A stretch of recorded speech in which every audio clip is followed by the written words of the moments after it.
Doutor Sidney, eu tenho alguns amigos da comunidade judaica e o senhor citou Polônia. Sim, O Dan Stuba, que ele contou a história aqui pra gente sim, da perseguição que os avós dele receberam, não podia nem ficar sentado na sala de aula, era uma coisa terrível. sim. E aí eles vieram para o Brasil e tem o nosso Dan Stuba, que é um orgulho pra gente, como o senhor também, e tanta gente da comunidade. Os seus avós também tiveram o mesmo problema? O mesmo problema. Meus avós, eles vieram de uma aldeia praticamente naquela época, em 1933. E mesmo sendo antes da guerra, antes da Segunda Guerra, onde morreu muita gente, aliás, uma quantidade enorme de parentes que eles contavam, mas eles não tinham boas condições de vida por causa de perseguição, até fome passavam. Então, meu avô buscou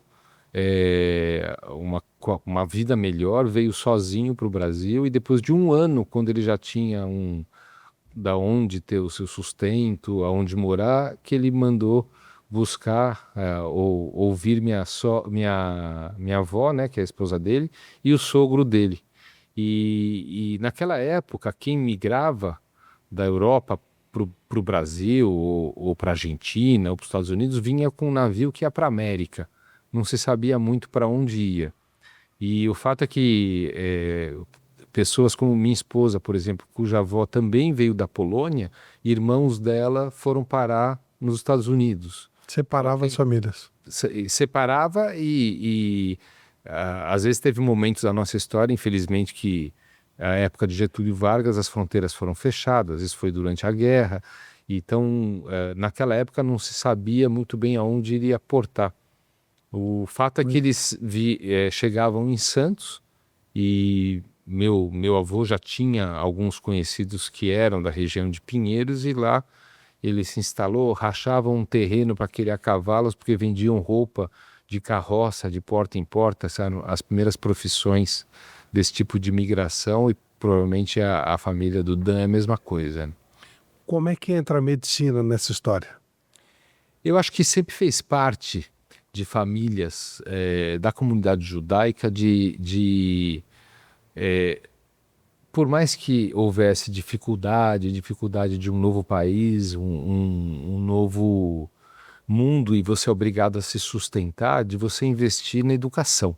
Educação, não é à toa que a comunidade judaica, a população judaica é tido como o povo do livro, né? E naquela época, nós temos até hoje no humor judaico algumas piadas assim, né? Ser médico, ser advogado, alguma coisa de muita honra. Então eu entendo que naquela época os meus avós se esforçaram demais para dar melhor educação para os filhos. Meu pai estudou no Colégio Bandeirantes e aonde ele optou por medicina, assim como colegas optavam por fazer engenharia ou direito. Hoje em dia você tem muito mais profissões do que as opções do passado, né? E, e eu posso dizer assim, na visão dos nossos avós, né, ter um filho ou algum parente médico era uma questão de muita honra, é uma questão de muito orgulho você formar alguém que iria trabalhar a sua vida toda ajudando pessoas ou tratando, na época que a medicina era um pouco mais romântica, vamos assim dizer, né? E então, para ele, pro meu pai, a ambição dele de ser médico, passou por um vestibular que ele, apesar de ser um ótimo aluno do Bandeirantes, era uma escola muito mais focada em exatas. Depois ele fez mais um ano de cursinho e entrou. Isso influenciou para mim, no meu ano de vestibular, e a gente falava agora há pouco, né? Porque eu acho que a mim foi passada uma pressão muito grande para tentar da primeira vez, né? E eu acabei me preparando durante todo o ano do terceiro ano do ensino médio, junto com um cursinho à tarde, o ano inteiro, Simultaneamente. simultaneamente, e sempre com aquela sombra em casa de não entrar no primeiro vestibular, né?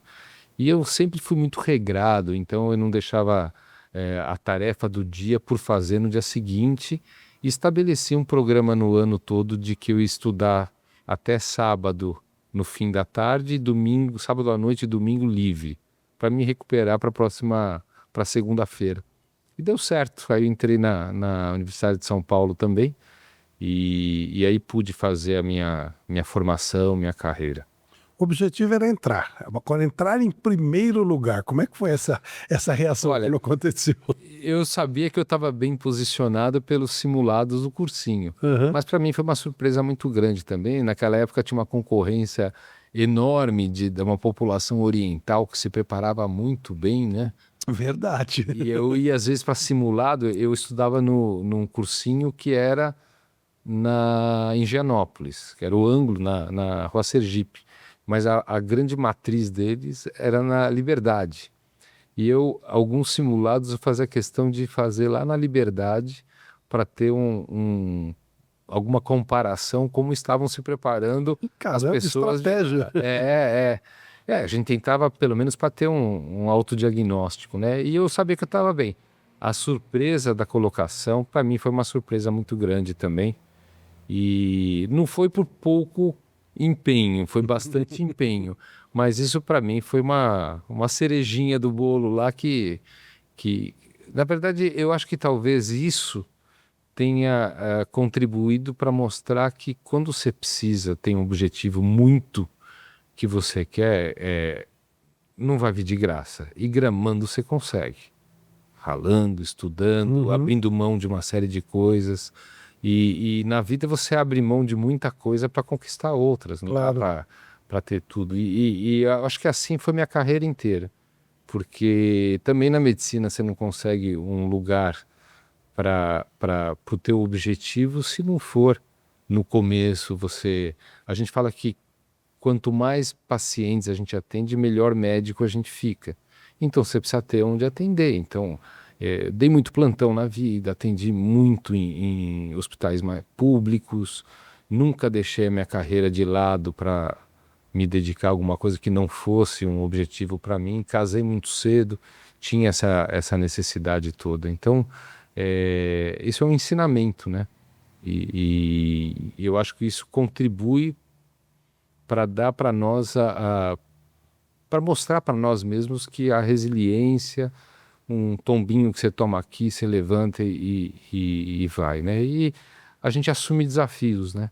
Então hoje eu divido meu tempo como cirurgião do aparelho digestivo, por qual eu sou formado, fiz o mestrado na USP, no HC, e aí tive a oportunidade de realizar meu sonho, que era trabalhar no Hospital Albert Einstein, que era o hospital da minha comunidade, o hospital que já despontava como um dos melhores do mundo. Mas eu não tinha ambição de participar de diretoria, eu queria ser um bom médico lá. E as coisas foram aparecendo. E para isso, a gente fala até no judaísmo que se a oportunidade vem e você está preparado, você agarra. E aí eu fui criando um verdadeiro gosto também por gestão. Mas não é não cai no colo, né, Flávia? A gente, na hora que você vai assumir algo dessa importância, eu estava tremendo se eu ia poder realizar as duas coisas, né? Então, acho que durante a vida, a gente olha para trás, talvez esse feito do vestibular ele tenha mostrado e influenciado todo o meu comportamento durante a vida.